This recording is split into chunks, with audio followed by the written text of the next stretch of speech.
Welcome everybody to the Global Alliance Diversity, Equity, Equality and Inclusion Masterclass as part of the Global Alliance Public Relations and Communications Management DEI Month. You are really welcome to join us.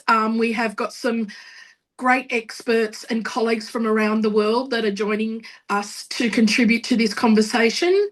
For those of you who are unaware of Global Alliance, we are the global peak body for public relations and communications management. We represent approximately 300,000 practitioners and academics from every region around the world. Anyway, so I'm Jennifer Muir. I'm actually the chair of the DEI Advisory Council to the Global Alliance Board. I'm also a board member for Global Alliance. Just wanted to introduce you to our contributors that are with us today. Dr. Nia Sarinastit is from Indonesia, and she is an expert in this area and has quite a lot of expertise both in academic and private and government. I think our colleague Inimfon Etuk from Nigeria is joining us soon, but she has an incredible background, and she's a founder in women's development and advocacy, as well as a very senior communicator.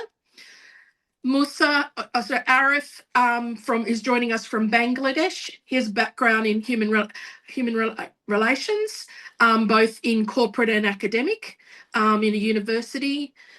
Professor Serra from the UAE is also a professor at the University of Sharjah in the United Emirates, and is also from Turkey.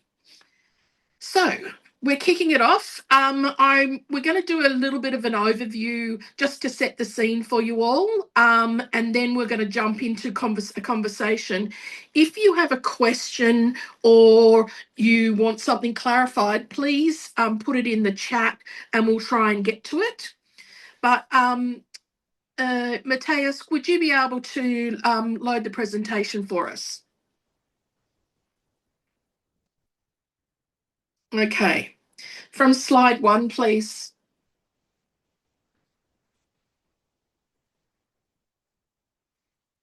Okay, so we want to set this up from a sort of State of the Union scenario. What's our challenge right at the moment as those of us that are interested and committed to diversity and inclusion and equality can really have a clean view of what's going on at the moment. The challenging statement is the greatest threat to DEI at the moment is not a single law, election or a budget cut. It's the unravelling of an ecosystem that makes inclusion possible for people. That's including rights institutions, unravelling of data, education, enforcement, and social norms. Next slide, please. When the ecosystem weakens, DEI becomes symbolic, politicised and fragile. When protections are strengthened and programs are embedded, DEI becomes capability, fairness, organisational strength. Next slide, please. So what makes inclusion possible? I'm sure we've all got lots and lots of different perspectives on this, but the strong set is when the ecosystem includes strong anti-discrimination laws, independent institutions, reliable data, and transparency, education and research, workplace accountability, and social norms of dignity and respect. But in order to do this, DEI programs and commitments can't be a bolt-on or a a box to tick. They must be embedded within an organisation or a community or whatever the institution is. They must be integrated across operations. They must be measured and reported transparently, and they need to be owned at every level of the organisation or community. Next slide, please. And just for everybody's, the Global Alliance's DEI policy framework is the first of its kind in the world that is free to all the people that can download it from our website. It's set up as a framework, as a policy framework, so it can be interpreted into any organisation or jurisdiction, whether you are starting from scratch or you wanting to beef up or expand your program.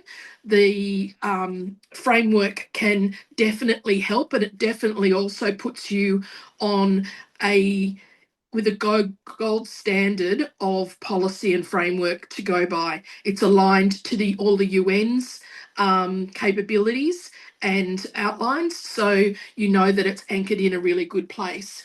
But what we've chosen to do as well is take the broadest interpretation. So the DEI actually means diversity, equality, equity and inclusion. Each dimension reinforces the other, but it also responds to intersectionality and the impacts of colonisation on Indigenous peoples. Next slide, please. Now, this is what we want to touch on today as well in our discussion, is the role that professional communicators, public relations people, all people that sit in our profession, the role that we play. And that's because we play a very influential role through narratives, legitimacy, trust, and social cohesion. Next slide. We also need to acknowledge that we play a really strategic advisory role to decision makers, governments, civil society, communities, influencers across local, national and global networks. And that's not just, I guess, inflating our egos, that's the reality of the role that we play and increasingly play. Next slide. So for the global pressures on DEI at the moment are really quite tangible and are producing really devastating outcomes. Increasing diversity, political polarisation and declining institutional trust we're seeing are the big three. We know that next slide please, when DEI works, it strengthens organisational capability. When it's implemented strategically, it also delivers economic, social and innovative success for organisations and communities. Next slide. It must be rooted in governance and accountability, and that is threaded through the whole organisation or the program that is set up. Next slide. The stress test we know at the moment is the US. Colleagues of ours in the US have been advising us on how bad it has got and the attack on DEI in the US over the past 2 years. They've defunded programs, they've closed departments, they've shut down institutions and cancelled whole grant programs, and that is just fragmenting the ecosystem. There are real world consequences, and we can get into those during our discussion. Next slide. But just to touch on the top layer, health systems, environmental protection, education access, workplace protections, economic opportunities are all impacted, and after many, many decades of hard work. Next slide. So just to finish off before we jump into some questions, the global consequences and implications is institutional resilience. If systemic protections are weakened in mature democracies, the challenge is greater where institutions are fragile.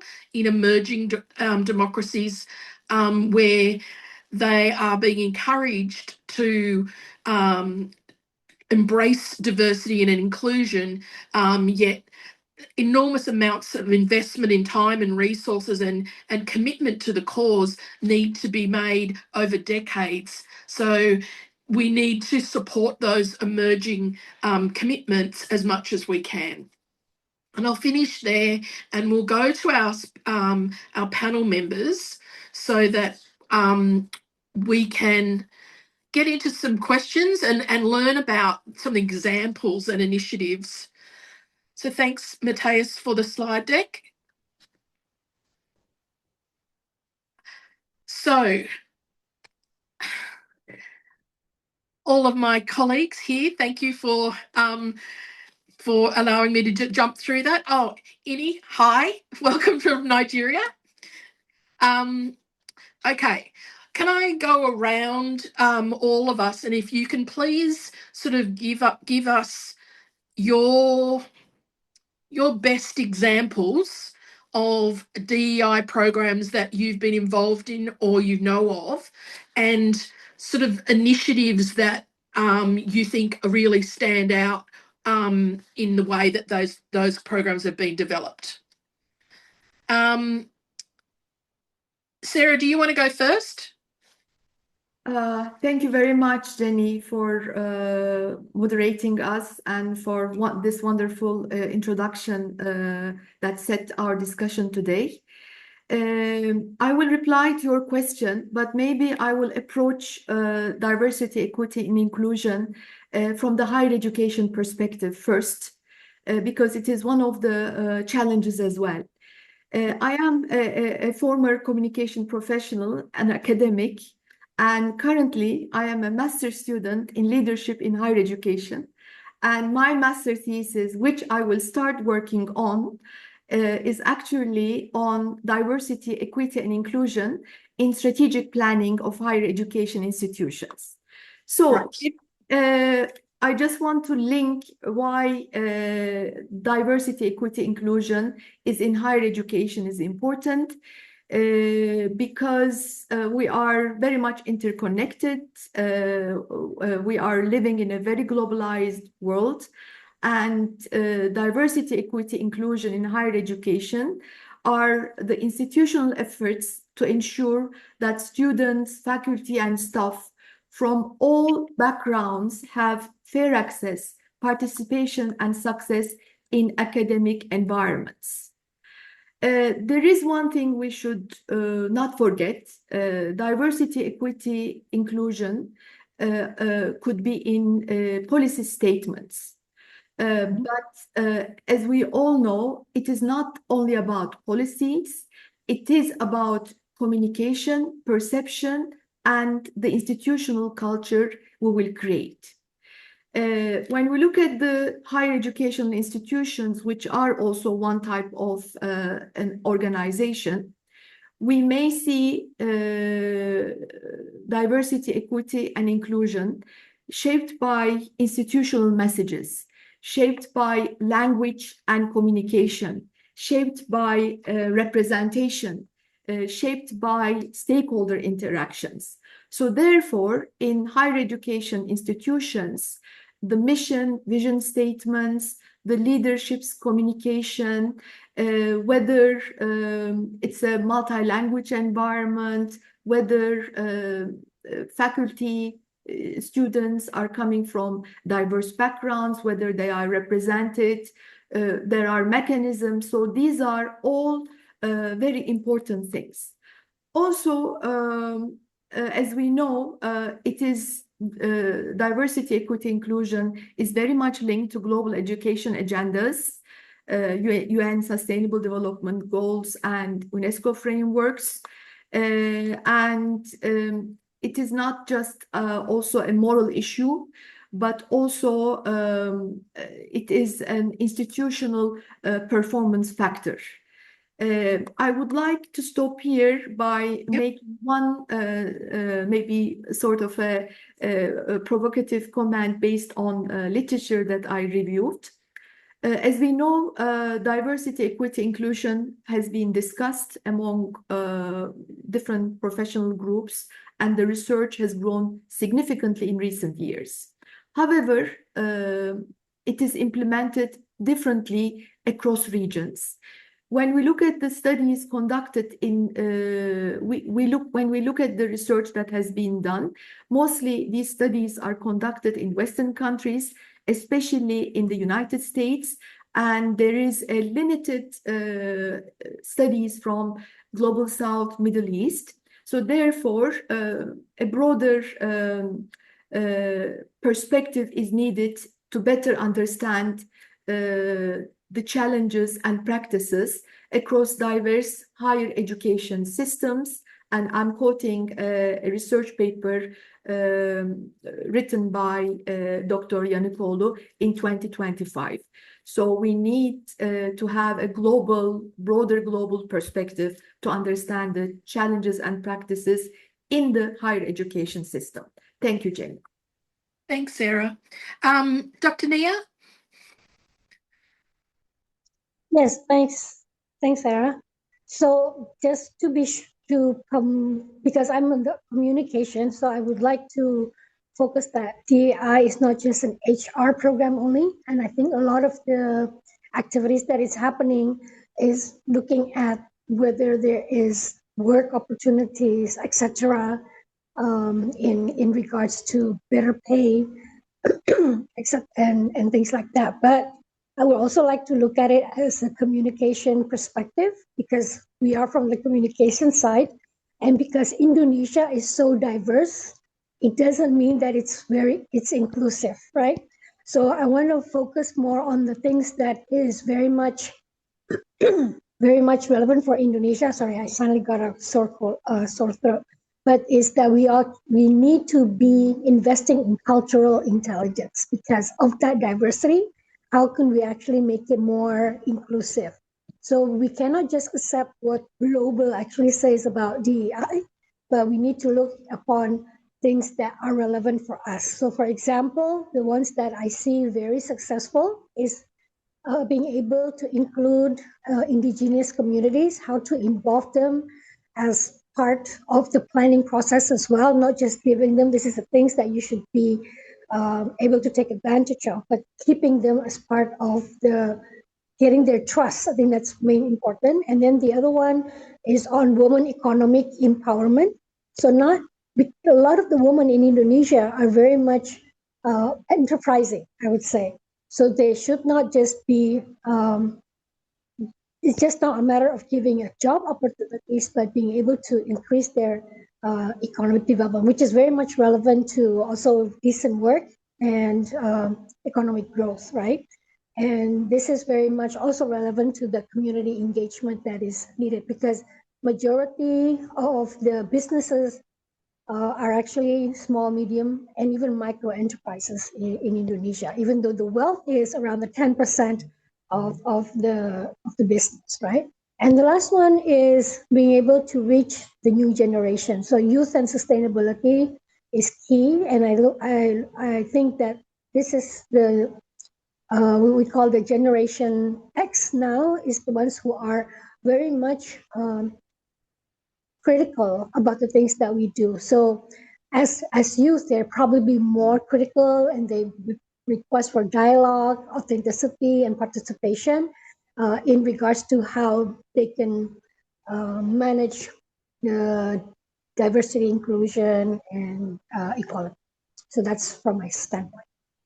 Thanks, Nia. Ini? Thanks, Jenny. I hope everyone can hear me. I've been having a bit of a fluctuation with my connection. Thank you, Dr. Nia. Oh, great. So for me, looking at my dual capacity as a PR and strategic communications professional, as well as being an advocate for women's rights, and my African background, global footprint, I like to approach this from the fundamental place of human rights. You know, we might be talking about a professional sector, but ultimately what we are all advocating for is the human rights of persons, of people in workplaces, of people in various, from various ethnicities. The place of human rights is really hinged on the principles of justice, which is a fundamental principle. So whatever is good, whatever is fair, whatever is right, whatever is ethical, whatever is inclusive is really what we're all speaking up for as it affects our industry, our sector in the workplaces and business organizations that come together to make up our industry. For us in Nigeria, quite a lot of things have been going on positively, I would say. And maybe sometimes we don't really acknowledge the progress that is going on, but it is happening. Nigeria is a country of 240 plus million people and counting. That can throw in at least maybe half of other continents together. So when you look at the sheer number of our population and the diverse ethnicities and sociocultural, religious backgrounds that come together to form the country that we know as Nigeria, then there are lots of dynamics at play. And we try to bring everyone's interest to the table at a level of priority in terms of what really is not a nice to have, but what is essential for everyone to be deemed to be seeing and making progress. Incidentally, only last week, our Federal Ministry of Women Affairs and Social Development launched our national gender policy. And prior to that, the week before, the ministry had commissioned the complete overhaul of a lot of the standard operating procedures and guidelines and frameworks and policies that guide and drive inclusive principles for women, children, families, and vulnerable groups in Nigeria. So a lot of work that's bringing in the sensitivities are going on in Nigeria, taking cognizance of our peculiar diversity. But when you speak about what is essential, for us, we're looking at parity that brings equitable access to all genders, regardless of what you identify as. If there's an opportunity for one, there should be the same opportunity open and accessible to the other. And that's what we typically promote in Nigeria. We're looking at what are those drivers that can push and accelerate the achievement of equity for all sectors, for all genders across the board. And the foundation is really the legal, which is why our federal ministry has prioritized looking at the legal instruments that govern everything that has to do with gender equity. We're looking at all the way down to procurement, equal access to procurement, because when you look at the issue of gender, it's really an issue of bias and stereotypes, deep-seated stereotypes around what is professionally acceptable, who is more professionally acceptable in terms of what business sector, whether it's the sciences or the arts, the creative economy, the blue economy, whatever economy. And we're saying, you know, if there is something to be bought, let everybody be qualified to buy what is available to be bought, to procure whatever services or goods are required by our government. We're also looking at the gaps in terms of institutional capacity, which is why we've been pushing the affirmative action, 35% affirmative action ratio for Nigeria. I mean, that's global, but for us, it's been particularly rough. We are now getting into the heat of our election cycle. We're having national elections in January, February 2027. The primaries have been done this past couple of weeks. Candidates are emerging. Campaigns will start over the next We'll come back to any 2 months leading up to the general election. So it's quite a one. Can you hear me? Yeah, you just dropped out for a little bit, but I think you're okay now. Oh, okay. Yeah, that is part of, I don't know if this has to do with equity, but the network really doesn't respect gender when it comes to Nigeria. And then data also is such a priority for us in Nigeria, because without data, you really can't plan. If we're talking about gender responsive budgeting, how do you know who are the people that make up the vulnerable groups that we speak of? How many are there? Where are they located? Which industries are more prone? So data is quite porous, but again, it is something that our government is prioritizing. So these are like the essential things that I can't even touch on the social norms, because that internally for us, that is still such a huge gray area. But it's the sensitivity and awareness is coming up gradually. It's deep-seated, it's been long. There are things that are still not quite acceptable by women, for women, from women. But the pushback is in the right direction with the right energy. Sometimes we get tired, sometimes we take a break, sometimes we heave, and then we decide that, you know what, we don't want to take on the whole battle. Let us just go the whole war. Let us just choose our battles.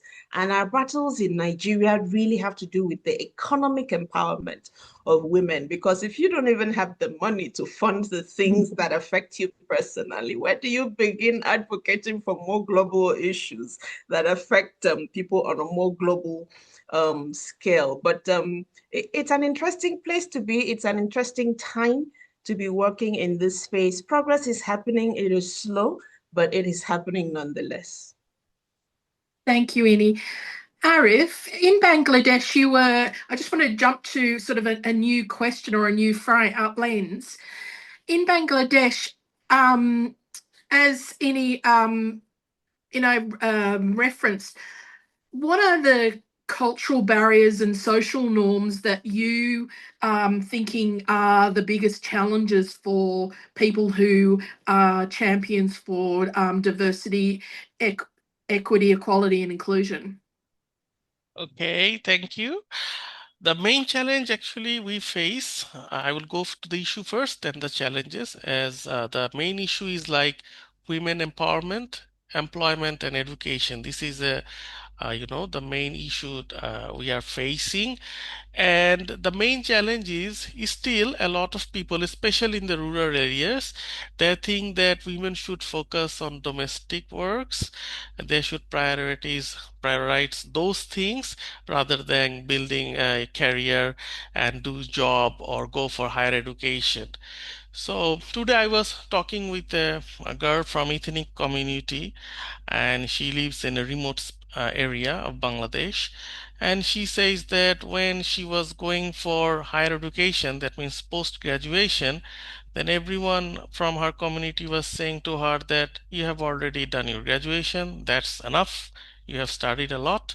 So now you should, focus on your personal life, you marry and build a good family, this and that. And so, but this girl has an higher ambition. She wants to go for after postgrad. She wants to go for even PhD. So Oh, these are the things, these are the things that we are facing challenges. Plus, still, um, I have seen in some of my ex organizations that some of the management, they are not that much interested to hire women, because they have some kind of mentality. Oh, if we hire an woman, that after 1 or 2 years she will go for maternity leave, these and that, so these are the challenges I have faced for diversity cases. And also, some other minor issues still prevails in Bangladesh. Sometimes we focus too much on the institutions or certificates than, the actual skill that person has or no. So this is another challenge. So to overcome that, we are now trying to, broaden the selection process, introduce some selection tests and other things, so actually judge their real skills rather than what the certificates or what the education background they have. So these are the challenges I have faced, and we are also working these in our organizations too. Now I am working as an HR director in University of Liberal Arts Bangladesh, shortly named as ULAB, and one of our HR goal is to maintain a healthy DI index. Like if you see in Bangladesh, one survey says that we have only 25% female representations in service and industry sectors, where we have a percentage is 27.4%. And our universities student levels, we have 53% female. That is one of the highest in Bangladesh, because we provide special discounts for them. We provide safe environments from them. As you know, we have the name liberal in our name. We are very much liberal, like from the top to bottom. It actually cannot happen if your top management don't support it. So that is we got. And also, if you see the religion ratio, though Bangladesh is more than 91% people are Muslim, but we have more than around 12% minor representation in our organization, and especially in HR, we are 4 people, and except only I'm Muslim, and all of them are from other religions or ethnic community. So this is how we are trying to break the challenges and trying to bring in talents from diverse community and help them to Yeah. grow in ULAB. Thank you, Arif. For Nia and Sarah, what are the social norms or cultural barriers that you are very cognizant of in your area of the world and the organisations that you work in? Sarah, you want to go first? Sure, I will go.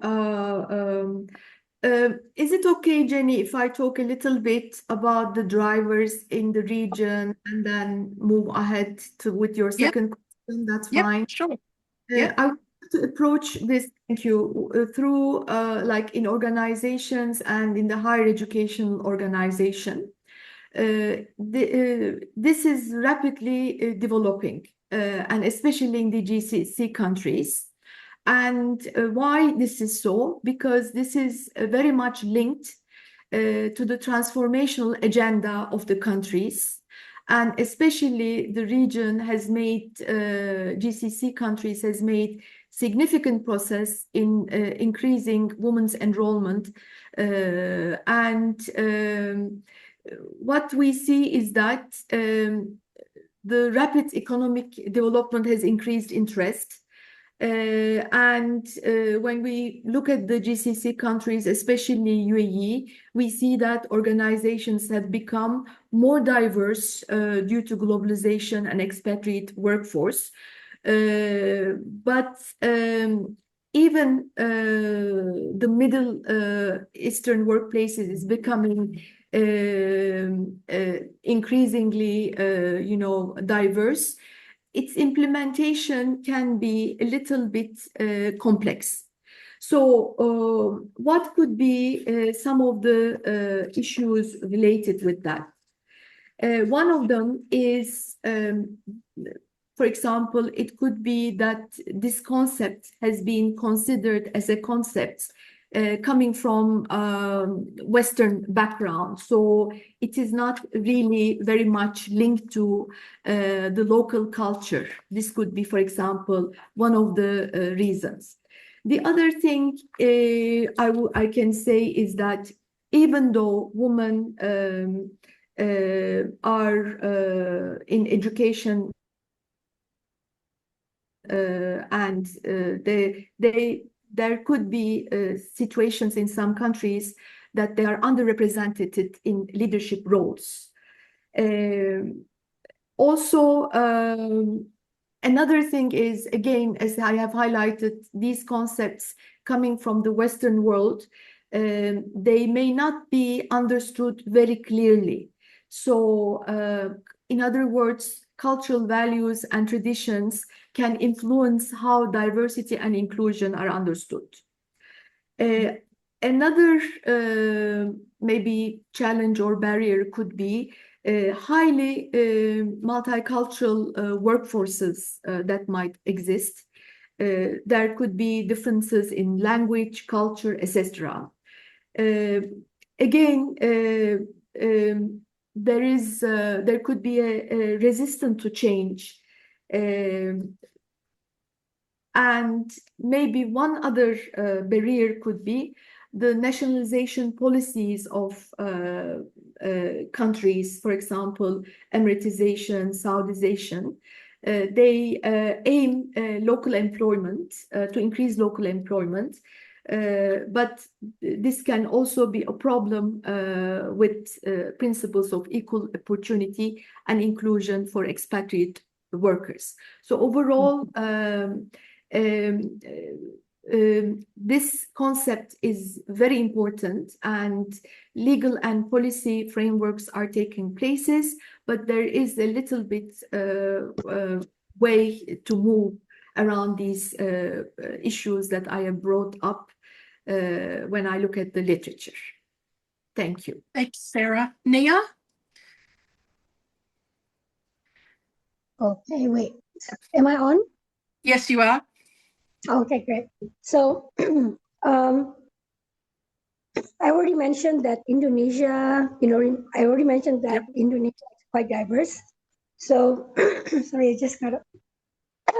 Okay, so Indonesia reminds us that diversity alone does not create inclusion, right? I already mentioned that in my previous statement. Yeah. So, as you know, we are one of the world's most diverse nations, but yet we still encounter barriers, which rooted in very much a very basic society, which is hierarchy, local traditions, geography, even language, right? And unequal access to opportunities in which of the examples that I provided.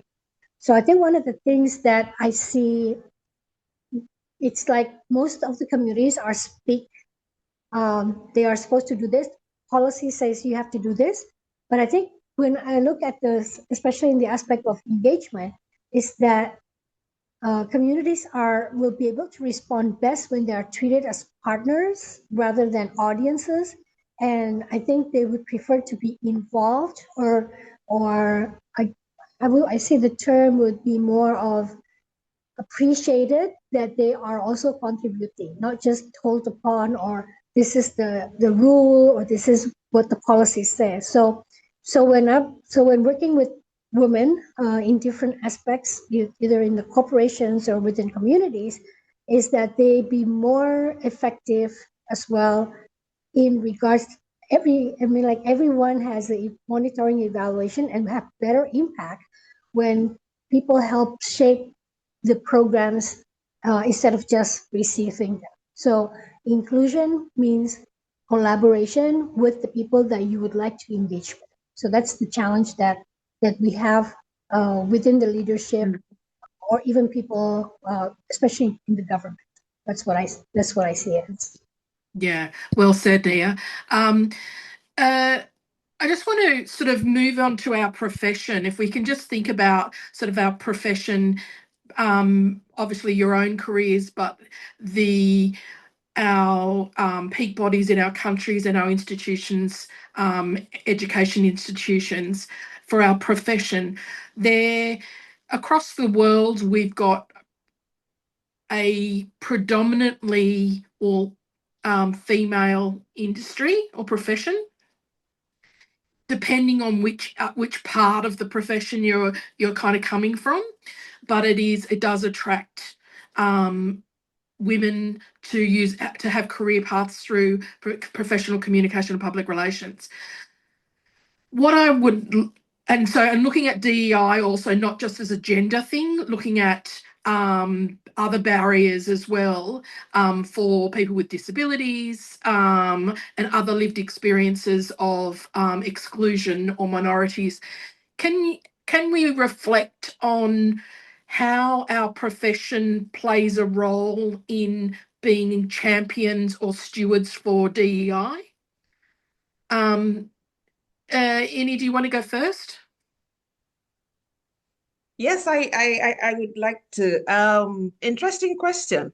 The sheer nature of our profession is that we are some sort of custodians of information, custodians of knowledge, custodians of capacity, custodians of data. Because we are so versatile, even in our profession makes us subject matter experts on a broad range of sectors. We are busybodies who get involved in everything from aviation to engineering to creative art to music to fashion. You will find us. It's about the one profession where you find us everywhere. You cannot find a medical doctor everywhere. You can't find an engineer everywhere. You can't find a tailor everywhere, but you will find a PR professional, you will find a comms professional in literally every sector of human endeavor.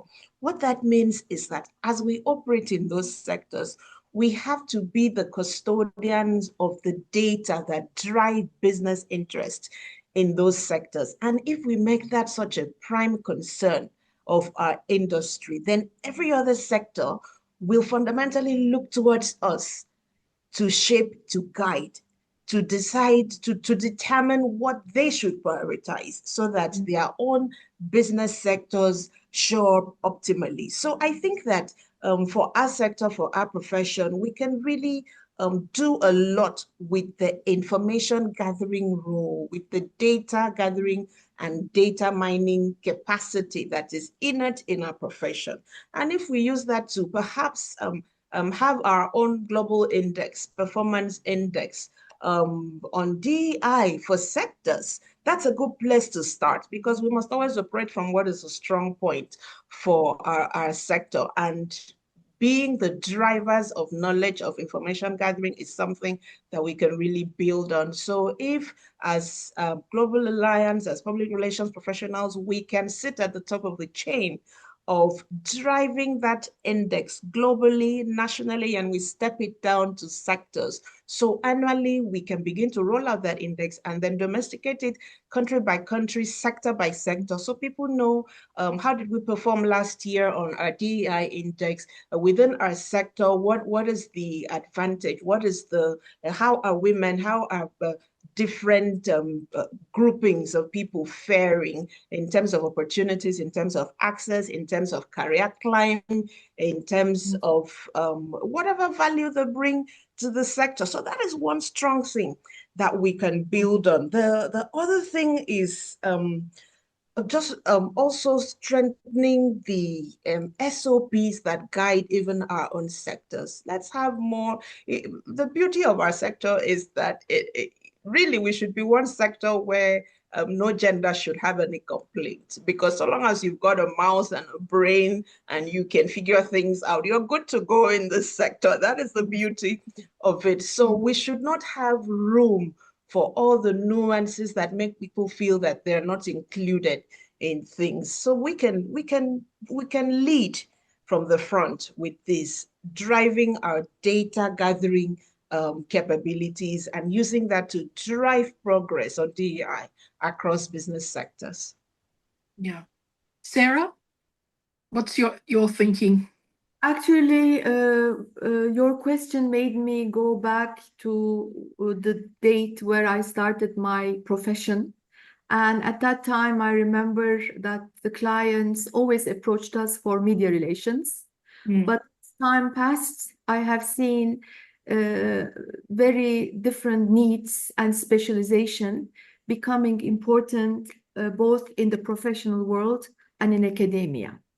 I think related with diversity, equity, and inclusion, one of the things is that through these meetings, professional associations, Global Alliance positioning on this matter, we need to educate initially all the communication professionals about its importance and what role they can take in the organizations they work for or they consult.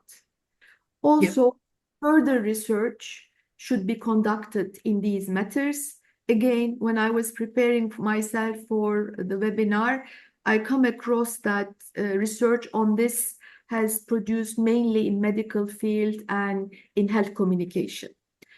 As we all know also, we need to educate still people about what our profession stands for. So definitely we have to have an educative role. We have to also, in addition to that, we have to have the strategic perspective for the organization, to have a strategic perspective of looking at it, not only as a symbolic thing.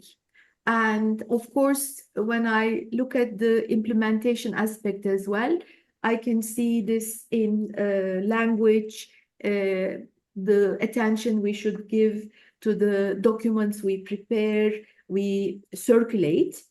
And also that requires us to have stakeholder relationships, very strong stakeholder interactions and relationships, which our profession is also very competent in. So yeah, that's all I want to say at this point. Thanks, Sarah. I think it's great points from both of you. I'm noting that we've got sort of 15 minutes left, and we want to touch on some real practical steps for how professionals, our professions, in communication professionals and managers and CEOs of organisations, how they can take sort of first practical steps when preparing to consider or expand the existing commitments to DEI. We're looking for some sort of hot tips from all of you on sort of what practical steps people can take to kickstart or to enhance current commitments. Arif, do you want to go first, or you want to think about it? Yeah, I can go. Okay. Okay, so I think the first thing every individual should do first to remove any unconscious bias. Okay, so this is the thing I think is the most important thing, to remove any DI related problems, not for only for their self, for also whom they are working, and understand what the other people's needs, because it is not only about race or religion. In any profession, like in peer experts, every individual is different. So when they have to work, they have to understand what their need is, what the other people's need is, and remove any unconscious bias and work like that. Let me give me one example from our university. There are different type of faculties. Some faculties like to teach, some faculties like to do academic research. They are not that much interested in teaching. So what we do, we have created two different paths for them.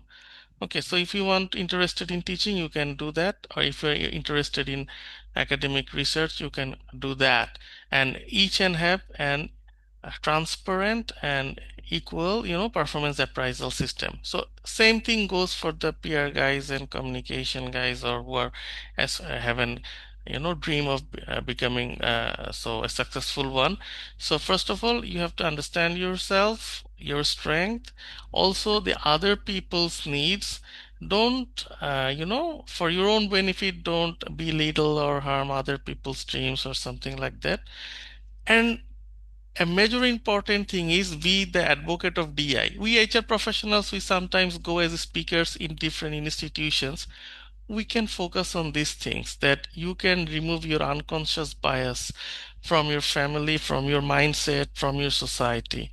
If we spread this message to everyone, it will actually help to have a better society, better community, and a better working environment. So that's what I want to say. We have to take the step as a peer professional or communication expert. I think they should take the first step, because they have, they are the communication guys, so they can spread the message everywhere. And I think these things, this education should be included in the primary education and in our social education, and everything, ever, that we should believe in these things.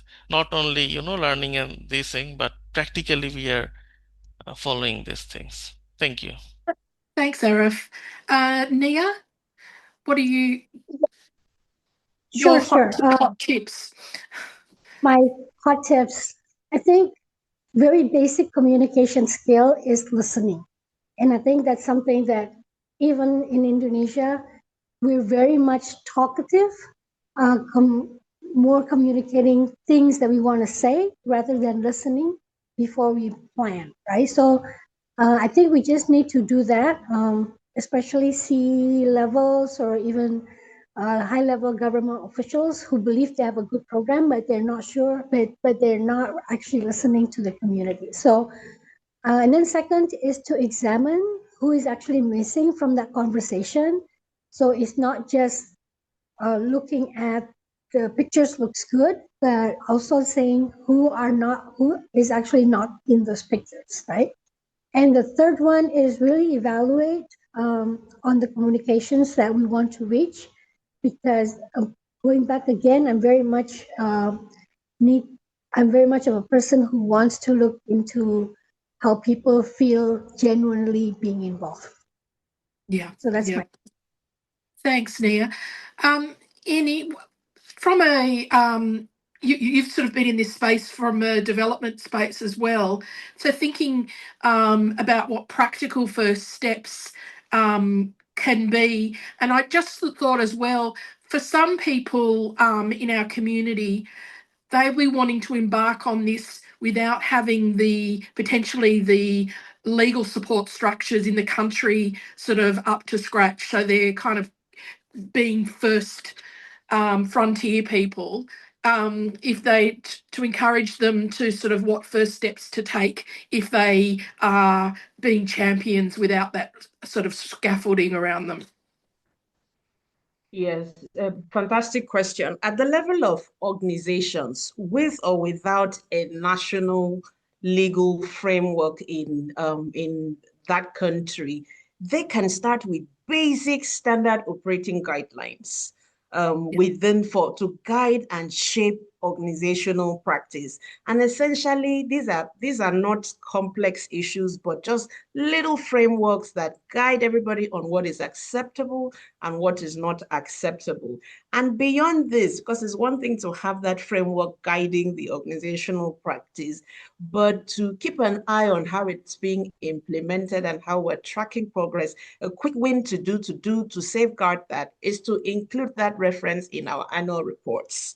So if you know that you're going to have to report on this when we're preparing our annual report as an organization, then all year round, it means that somebody is going to be conscious of, okay, what are we doing? How are we ticking these boxes within the organization? And practically on a daily basis, we have to strengthen the protection frameworks that make people feel safe, make people feel accepted, make our colleagues and co-workers feel included in decision-making, in assignment, in delegation, in whatever the daily course of work takes us in.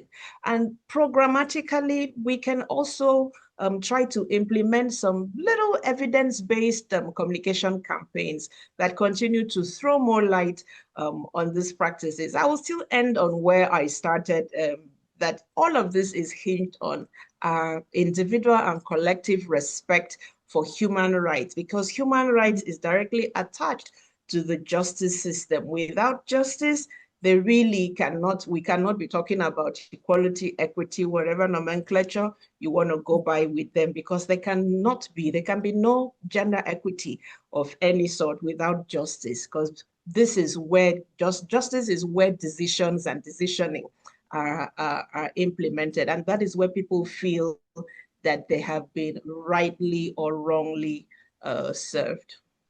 Yeah. Thanks for that. You're really reminding us that as we're coming full circle. I think what we're also looking at, so from the Global Alliance's perspective, if we look at our DEI policy framework, it's 6 months old. It is based in, aligned all to the human rights, to also the SDGs. It's very comprehensive, but it's also very easy to unpack and to use as a guide for anybody, regardless of what country, what region, what type of organisation you're in. You can just pick it up and use it, hence why it's a framework, and it's principles driven. So people can align to the principles, which are grounded in human rights. And I just wanted to sort of talk to the community that's joined us. The Advisory Council, DEI Advisory Council for Global Alliance that I chair, our first steps are doing a stock take. We've got a lot of our member organisations around the world that are very advanced in their country peak body resources around DEI. So there's a lot of tools and resources that already exist that are free. And what we're going to do is do a global stock take and see if we can put together a clearinghouse for people to tap into, to use, of evidence and evaluated resources and tools.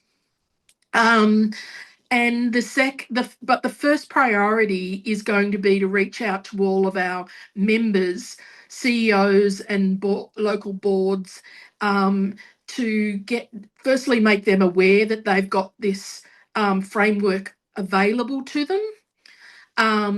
That if they've already got DEI programs, they can align to the framework. So we've got a baseline globally. Or if they are interested in building and kickstarting a DEI policy and program for the profession, is in their jurisdiction, is to pick up the framework and use it. And I know a couple of countries that are looking at that and putting the framework through its paces so that it can see how malleable it can be in different jurisdictions, given social norms and cultural barriers and all the other bits and pieces that they need to consider. But just picking up on one of the points that Nia has made in a couple of different ways is that I believe that in order to look at DEI properly, you need to do it in a collaborative, co-design way with the people that are those that it's going to support and involve. And to do that, I think you really need to go on a journey of engagement and collaboration. Data collection goes into that as well. So you actually know what framework you're actually trying to build and what is the baseline. So for instance, like you said, if you're a champion or you're out in front of country structures or whatever, you've got to obviously set your stepping stones in a way that is not going to put you into jeopardy, and it's going to be practical and achievable, because there's nothing worse than, and I think we all know this, that these initiatives get written up as policies and they go in a drawer and they never get referred to. I think the other point is, before you even kick off an engagement program, I think your leadership team, and be it your board and your executive, they need to actually have decided this from the top, that it's embedded in the organisation. The best wins I've seen for this, when this happens, is when it's tied to governance and risk, reputation risk, because once it's tied to that, it's actually tied to profit margins and tied to KPIs, and it's tied to a whole lot of other things that you can't unravel, and the board and the management team are responsible for. So I think that's kind of where I've seen the best programs working, and of course it needs to be threaded through an organisation's systems so that when you're reporting in annual reports or however you're reporting, that it's threaded through rather than just like an extra page at the end of the annual report saying, oh, here's our DEI policy kind of thing. So I think that they're the key steps. But with the policy framework, it took us a year and a half to develop it. We did it through significant consultation across the world with the profession, with experts and colleagues as well. And we tested it so that it stood up in emerging regions as well, particularly those that are emerging with cultural barriers and things that they may not have the legal frameworks in place yet. So I think it will evolve as a framework. It won't be a set and forget. As we get feedback from members and organisations that pick it up and use it, we'll tweak it where it needs to be tweaked, or have some sort of instructions and guidelines with it, so people can more easily use it if people have found it challenging. I think that's kind of a really practical way that we can approach this. Is there any last kind of comment you'd like to make? Anybody?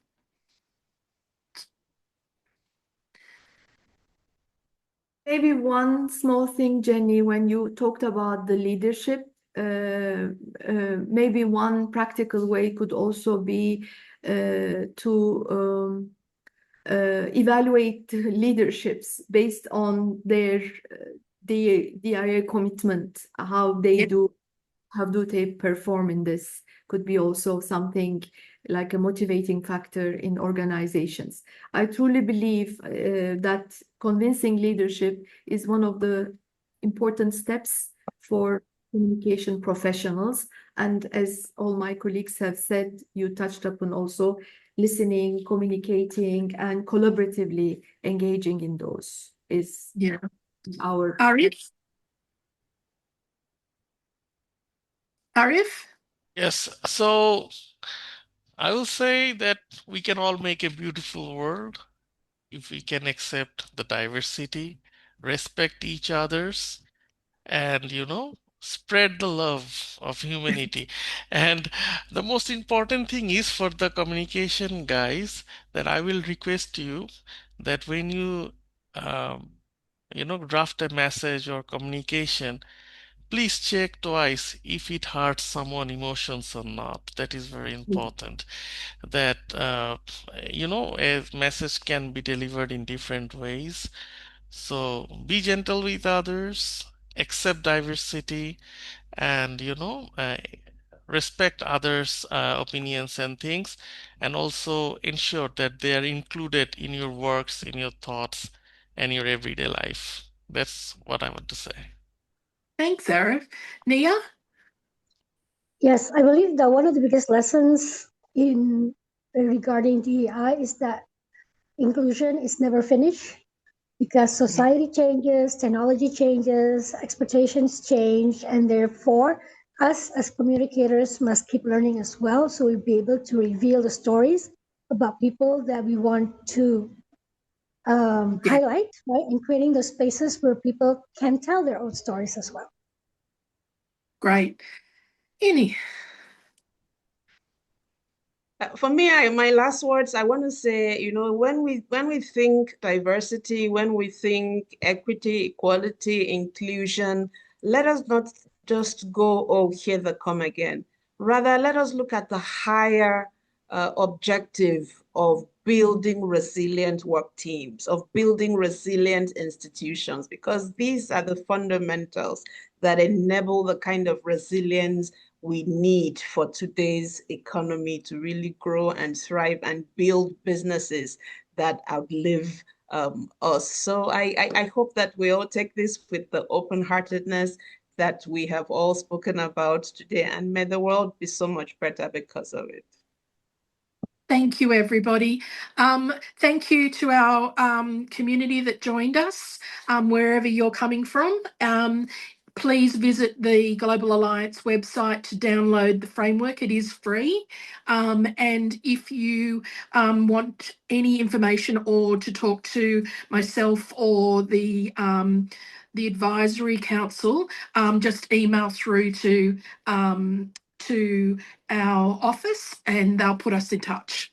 Thank you very much. Have a good morning, good afternoon, good evening, and we'll see you soon.